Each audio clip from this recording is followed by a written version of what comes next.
नमस्कार दोस्तों, morning podcast में मैं सुदीप शाह आप सभी का हार्दिक स्वागत करता हूं। आज के पॉडकास्ट में हम निफ्टी और बैंक निफ्टी के महत्वपूर्ण लेवल्स की चर्चा करेंगे और साथ ही साथ कौन से सेक्टर्स और स्टॉक्स पर हमारा फोकस होना चाहिए, हम इस पर भी बात करेंगे।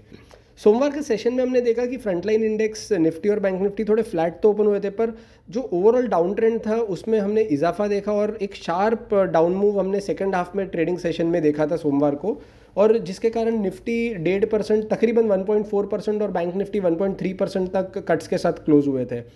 अब जो सेक्टर्स में सबसे ज़्यादा सेलिंग प्रेशर आया था वो है निफ्टी मेटल और Nifty PSU index, Nifty PSU bank index, तो वहाँ पे तकरीबन 3 से 4% तक का फॉल हमने देखा था। और पिछले सेशन में, सोमवार के सेशन में पहली बार हमने देखा है कि स्मॉल कैप इंडेक्स में आखिरी के 7-8 दिन में एक बड़ा कट देखा गया है जो 3.5% के आसपास का था। तो मुझे लग रहा है वो स्पेस में थोड़ा हमें बॉटम फिशिंग अभी फिलहाल नहीं करना चाहिए, बिकॉज अब वहाँ पे एक फॉल चालू हो रहा है और अगले कुछ दिन तक हमें ये फॉल को ऑब्जर्व करना पड़ेगा। एंड थोड़ा जब कंसोलिडेट होगा इंडेक्स और रिवर्सल के सिग्नल देगा, उसी के बाद हमें यहाँ पे स्मॉल कैप स्टॉक्स में या मिड कैप स्टॉक्स में बॉटम फिशिंग करना चाहिए। और दोस्तों ये मैं क्यों कह रहा हूँ, क्योंकि अगर हम मार्केट ब्रेथ को देखें तो सोमवार के सेशन में जहाँ पे निफ्टी में 52% स्टॉक्स अपने 20 दिन के एक्सपोनेंशियल मूविंग एवरेज के ऊपर ट्रेड कर रहे थे, वहाँ पे जाते जाते मंडे के क्लोजिंग पे वो परसेंट रह गया है 22%। तो अब सिर्फ 22% स्टॉक्स अपने 20 दिन के एक्सपोनेंशियल मूविंग एवरेज के ऊपर ट्रेड कर रहे हैं। दोस्तों निफ्टी 500 की यदि बात करें तो सोमवार के सेशन के शुरुआत में जहां पे हमने देखा था कि तकरीबन 44% स्टॉक्स अपने 20 डे एक्सपोनेंशियल मूविंग एवरेज के ऊपर ट्रेड कर रहे थे, वहीं पे सोमवार के सेशन के अंत के बाद ये परसेंटेज रह गया सिर्फ 15%। अब सिर्फ 15% स्टॉक्स निफ्टी 500 में से अपने 20 दिन के एक्सपोनेंशियल मूविंग एवरेज के ऊपर ट्रेड कर रहे हैं। तो ये थोड़ा नेगेटिव है एक मार्केट ब्रेथ को लेकर, और ये एक पिक्चर दर्शा रहा है कि मार्केट के इंटरनल्स हमें क्या बताना चाह रहे हैं। मैक्रो इकोनॉमिक पॉइंटर्स की यदि बात करें तो डॉलर इंडेक्स अभी भी 106 के ऊपर ट्रेड कर रहा है, पर हमें यूएस 10 ईयर बॉन्ड यील्ड्स में थोड़ा कूल ऑफ देखा गया है, जो 4.95 लेवल से अब 4.85% तक आ गया है। और एक पॉजिटिव फैक्टर ये है कि ब्रेंट क्रूड ऑयल प्राइसेस जो पिछले हफ्ते हमने देखा था $93-94 तक एक बार चले गए थे, वो अब फिर से $88-89 के आसपास आ चुके हैं। तो इसका एक थोड़ा असर हमें थोड़ा यूएसडी आईएनआर पे भी दिखेगा, रुपये पे थोड़ा पॉजिटिव इम्पैक्ट देख सकते हैं हम इसका। और इसका यदि हम एक और ऑब्जर्वेशन करें तो जब हम ट्यूसडे के दिन मार्केट्स बंद थे, तब जो गिफ्ट निफ्टी लोएस्ट लेवल पे ट्रेड कर रहा था, वहीं से 100 पॉइंट का हमने रिकवरी भी देखा, और सोमवार के क्लोजिंग के मुकाबले अब गिफ्ट निफ्टी 50 पॉइंट ऊपर ट्रेड कर रहा है। तो मुझे लग रहा है कि ये काफ़ी फ्लूइड सिचुएशन है, थोड़ा वॉलेटिलिटी बढ़ा हुआ है पिछले कुछ दिनों में, और ये जब तक ये मैक्रो इकोनॉमिक पॉइंटर्स में हमें थोड़ा और ज़्यादा कूल ऑफ नहीं दिखता, या फिर जो जियोपॉलिटिकल इश्यूज़ है वहाँ पे थोड़ा उसका इंटेंसिटी कम होते हुए नहीं दिखेगा, तब तक मुझे लग रहा है मार्केट में थोड़ा सेल ऑन राइज का माहौल रहेगा। और इंडेक्स के लेवल्स की यदि बात करें तो इंडेक्स में जो अब आने वाले दिनों में मुझे लग रहा है कि एक रेजिस्टेंस जोन बन जाएगा, वो है 19,390 से लेकर 19,420 का। और ये जब तक 19,420 के जो लेवल्स है वो क्रॉस नहीं करते, तब तक हम जो 19,220 19,180 के जो सपोर्ट जोन है, ये जोन को एक बार फिर से रीटेस्ट कर सकते हैं। और ये वही गैप जोन है जो जून महीने के अंत में क्रिएट हुआ था।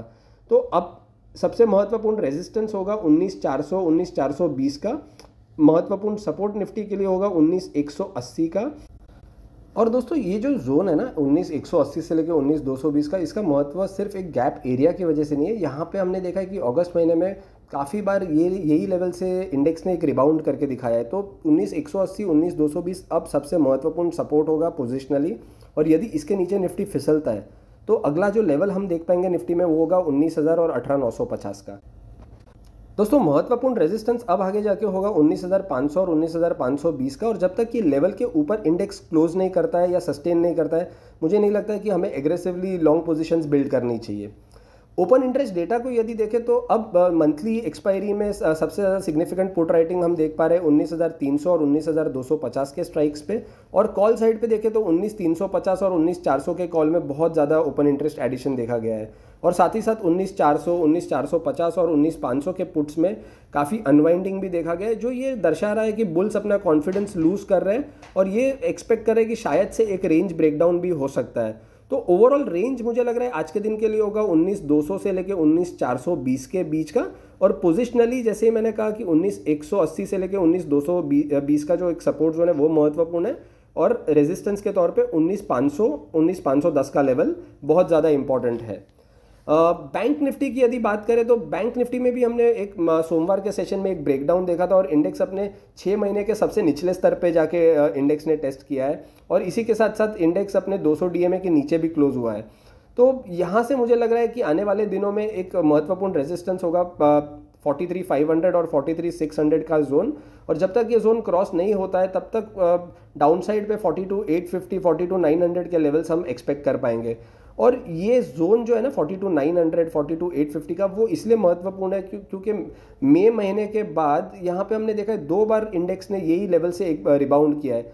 तो ये सबसे इंपॉर्टेंट सपोर्ट अब आने वाले दिनों के लिए हो सकता है 42,850 का। यदि 42,850 के नीचे बैंक निफ्टी सस्टेन करता है या फिसलता है तो अगला जो लेवल बैंक निफ्टी में हम देख पाएंगे वो होगा 42,600 42,650 का। FII DII के डेटा की तरफ यदि दोस्तों एक नज़र करें तो FIIs और DIIs ने दोनों ने सोमवार के सेशन में तकरीबन 250 करोड़ और 1100 करोड़ की बाइंग की है।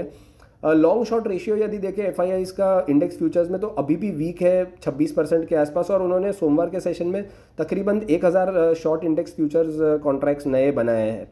स्टॉक फ्यूचर्स की तरफ देखें तो थोड़ा पॉजिटिव सिग्नल है। FIIs ने तकरीबन 80,000 कॉन्ट्रैक्ट्स स्टॉक फ्यूचर्स के खरीदे हैं और उन्होंने ऑप्शंस फ्रंट पे इंडेक्स ऑप्शन में 27,000 कॉल ऑप्शंस जो अपने हैं वो सेल किए हैं और साथ ही साथ तकरीबन 1,15,000 कॉन्ट्रैक्ट्स इंडेक्स पुट्स के सेल किए हैं। तो चलिए दोस्तों एक समराइज़ कर लेते हैं हमने कि आज क्या क्या लेवल्स पे हमने डिस्कशन किया है निफ्टी में।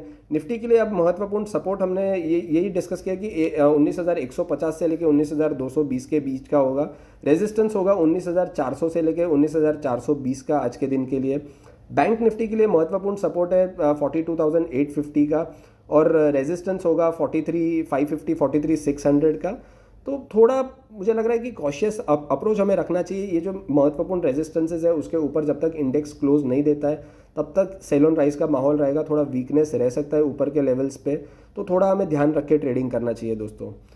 तो चलिए दोस्तों आज के पॉडकास्ट में बस इतना ही। आप सभी का शुक्रिया ये पॉडकास्ट को नियमित सुनने के लिए और हमें इतना प्यार देने के लिए। उम्मीद है आप सभी को इससे अपने ट्रेडिंग डिसीजंस लेने में बहुत ही फायदा होता होगा।